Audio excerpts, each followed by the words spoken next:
স্বাগত দীপ্ত সংবাদে। আপনাদের সঙ্গে আছি আমি ফৌজিয়া নওশিন।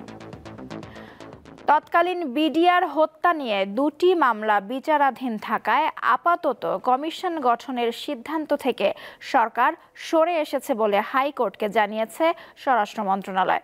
সকালে বিচারপতি ফারা মাহবুব ও বিচারপতি দেবাশিস রায় চৌধুরীর নেতৃত্বাধীন হাইকোর্ট বেঞ্চকে এ তথ্য জানান ডেপুটি অ্যাটর্নি জেনারেল তানিম খান। পিলখানায় বিডিআর সদর দপ্তরে ২০০৯ সালের ২৫ ও ২৬ ফেব্রুয়ারি বিদ্রোহের ঘটনায় ৫৭ জন সেনা কর্মকর্তা সহ ৭৪ জন হত্যাকাণ্ডের শিকার হন। এ ঘটনায় প্রথমে রাজধানীর লালবাগ থানায় হত্যা ও বিস্ফোরক আইনে দুটি মামলা হয়। পরে এসব মামলা নিউ মার্কেট থানায় স্থানান্তরিত হয়। সিআইডির দীর্ঘ তদন্ত শেষে হত্যা মামলায় ২৩ বেসামরিক ব্যক্তিসহ প্রথমে ৮২৪ জনের বিরুদ্ধে অভিযোগপত্র দাখিল করে। এছাড়া বিস্ফোরক আইনে করা মামলায় ৮০৮ জনের বিরুদ্ধে অভিযোগপত্র দেয় সিআইডি। পরে আরও ২৬ জনকে অভিযুক্ত করে মোট ৮৩৪ জনের বিরুদ্ধে সম্পূরক অভিযোগপত্র দেয়া হয়। দেশ জুড়ে চাঁদাবাজি বন্ধে সরকারকে উদ্যোগ নেয়ার আহ্বান জানিয়েছেন বিএনপির জ্যেষ্ঠ যুগ্ম মহাসচিব রুহুল কবির রিজভী। সকালে রাজধানীর মোহাম্মদপুরে ঢাকা মহানগর উত্তর কৃষক দলের উদ্যোগে শীত বস্ত্র বিতরণ অনুষ্ঠানে তিনি কথা বলেন। রাষ্ট্র সংস্কারের বিষয়টি নির্বাচিত সরকারের ওপর ছেড়ে দিতে অন্তর্বর্তী সরকারকে পরামর্শ দেন তিনি। মাঠে উৎপাদিত পণ্য দ্রুত বাজারে নিয়ে আসার জন্য এবং এখানে মধ্যস্বত্ব ভোগীরা যাতে কোনো ধরনের হস্তক্ষেপ করতে না পারে, তাদের কালো হাত যাতে প্রসারিত হতে না পারে, এই কারণে মধ্যস্বত্ব ভোগীদেরকে আপনারা চিহ্নিত করুন। রাস্তার মোড়ে মোড়ে চাঁদাবাজদেরকে আপনারা ধরুন। অনেক সময় পুলিশ ট্রাক থামিয়ে, খাদ্যপণ্যের ট্রাক থামিয়ে চাঁদা আদায় করে, এগুলো বন্ধ করুন। গাজীপুর থেকে ঢাকার হযরত শাহজালাল আন্তর্জাতিক বিমানবন্দর পর্যন্ত বাস র্যাপিড ট্রানজিট বিআরটি লেনে বিআরটিসির এসি বাস সার্ভিস চালু হয়েছে। সকালে শিববাড়ি বিআরটি অফিসে এই সার্ভিসের উদ্বোধন করেন সড়ক পরিবহন ও সেতু উপদেষ্টা ফজলুল কবির খান। তিনি জানান, বিআরটি প্রকল্পে ৪,০০০ কোটি টাকার বেশি ব্যয় হয়েছে, কিন্তু এর সুবিধা পাচ্ছিল না জনগণ। আগামী জুনের মধ্যে প্রকল্পটি পুরোপুরি সম্পন্ন হবে বলে আশা প্রকাশ করেন উপদেষ্টা। আপাতত এ লেনে ছোট বাহন ও বিআরটিসি বাস চলবে। প্রাথমিকভাবে 10টি বিআরটিসি এসি বাস গাজীপুর থেকে বিমানবন্দর পর্যন্ত এবং বিমানবন্দর থেকে গুলিস্তান পর্যন্ত চলাচল করবে। আধা ঘন্টা পর পর যেহেতু ছাড়া হবে, আশা করি আমাদের জন্য যাতায়াত সুবিধা হবে। এখান থেকে উত্তরা পর্যন্ত আমি যাব। 30 মিনিট 35 মিনিটের মধ্যে আমরা এয়ারপোর্ট পৌঁছে যেতে পারবো। আর ভাড়া একটু হলে কম হলে একটু ভালো হতো। স্টুডেন্টদের জন্য একটা যদি 50% করা হয় তাহলে সেটা আরো বেশি ভালো ছিল। একই দিনে ঢাকার সঙ্গে গাজীপুরবাসীর যোগাযোগ আরও সহজ করতে চালু হলো 2 জোড়া কমিউটার ট্রেন। সকালে জয়দেবপুর জংশনে ট্রেনের আনুষ্ঠানিক উদ্বোধন করেন সড়ক পরিবহন ও সেতু মন্ত্রণালয়ের উপদেষ্টা ফজলুল কবির খান। আগামী 26 মার্চ নরসিংদী ঢাকা ও নারায়ণগঞ্জ ঢাকা রুটেও কমিউটার ট্রেন চালু করা হবে বলে জানান তিনি।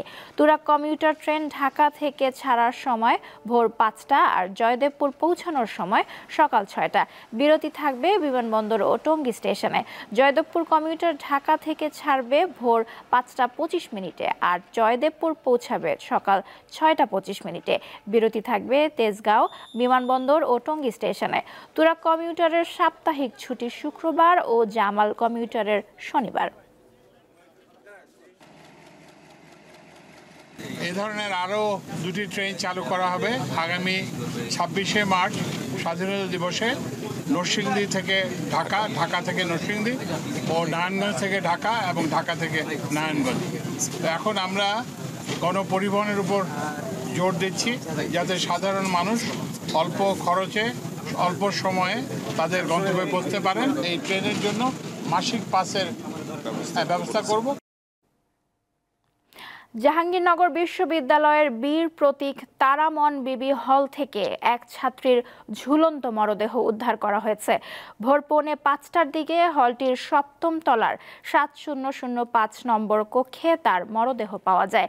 পরে আশুলিয়া থানা পুলিশ এসে মরদেহ উদ্ধার করে। মৃত তাকিয়া তাসনিম বিভা বিশ্ববিদ্যালয়ের ভূগোল ও পরিবেশ বিজ্ঞান বিভাগের প্রথম বর্ষের 53তম ব্যাচের শিক্ষার্থী। তিনি আত্মহত্যা করেছেন বলে প্রাথমিকভাবে ধারণা করা হচ্ছে। ঘটনার সময় এক তরুণের সঙ্গে ভিডিও কলে ছিলেন তিনি। ধারণা করা হচ্ছে ওই তরুণের সঙ্গে মনোমালিন্যের জেরে তাকে ভিডিও কলে রেখেই বিভা এই মর্মান্তিক সিদ্ধান্ত নেন। তীব্র শীতে কাঁপছে দেশের উত্তরাঞ্চল। ঠান্ডার সঙ্গে হিমেল হাওয়ায় নাকাল জনজীবন। বেশি বেকায়দায় পড়েছেন খেটে খাওয়া মানুষ। সকালে পঞ্চগড়ের সর্বনিম্ন তাপমাত্রা রেকর্ড করা হয় 9.3 ডিগ্রি সেলসিয়াস। ঘন কুয়াশার কারণে সেখানে অনেক বেলা পর্যন্ত হেডলাইট চালিয়ে চলাচল করছে বিভিন্ন যানবাহন। শীতের তীব্রতা বেড়েছে দিনাজপুর ও নওগাঁতেও। সকালে দিনাজপুরের সর্বনিম্ন তাপমাত্রা রেকর্ড করা হয় 11 ডিগ্রি সেলসিয়াস আর নওগাঁয় 10.5 ডিগ্রি সেলসিয়াস। কুড়িগ্রামে দিনভর কুয়াশায় ঢাকা থাকছে চারপাশ। সকালে জেলায় সর্বনিম্ন তাপমাত্রা রেকর্ড করা হয় 11.5 ডিগ্রি সেলসিয়াস। শীতে চরাঞ্চলের বাসিন্দারা বেশি দুর্ভোগে রয়েছেন।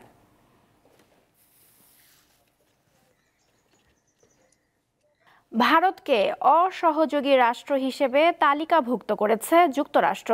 এতে দুই দেশের কূটনৈতিক সম্পর্কের ওপর চাপ তৈরি হবে বলে আশঙ্কা করছেন বিশেষজ্ঞরা। ভারতীয় সংবাদ মাধ্যম এনডিটিভি এক প্রতিবেদনে এ তথ্য জানিয়েছে। যুক্তরাষ্ট্রের ইমিগ্রেশন অ্যান্ড কাস্টমসের প্রতিবেদনে বলা হয় 15 লাখ অবৈধ অভিবাসীর তালিকা করা হয়েছে। এর মধ্যে 18,000 ভারতীয় রয়েছে। মূলত অভিবাসন সম্পর্কিত সহযোগিতার অভাবে ভারতের বিরুদ্ধে যুক্তরাষ্ট্র এই পদক্ষেপ নিয়েছে বলে জানা গেছে। সম্প্রতি ভারতকে সবচেয়ে সুবিধাপ্রাপ্ত দেশের তালিকা থেকে বাদ দিয়েছে সুইজারল্যান্ড।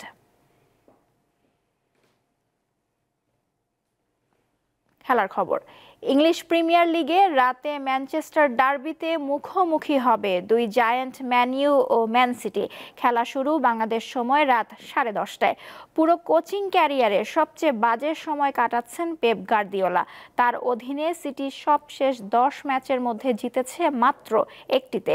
সিটির এই মৌসুমে ব্যর্থতার অন্যতম কারণ দলের সেরা তারকাদের চোট। তবে দায় এড়ানোর সুযোগ পাবেন না হাল্যান্ড, সিলভা ও ফোডেনরা।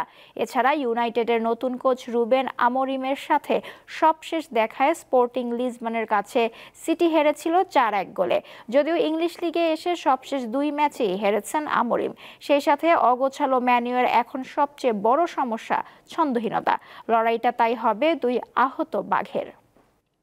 শেষ করছি দীপ্ত সংবাদ। আমাদের পরবর্তী আয়োজন দুপুর 3টায় দেখার আমন্ত্রণ রইল। এছাড়াও দেশ বিদেশের নানা তথ্য জানতে চোখ রাখুন দীপ্ত টিভির ডিজিটাল প্ল্যাটফর্মগুলোতে। ধন্যবাদ সবাইকে।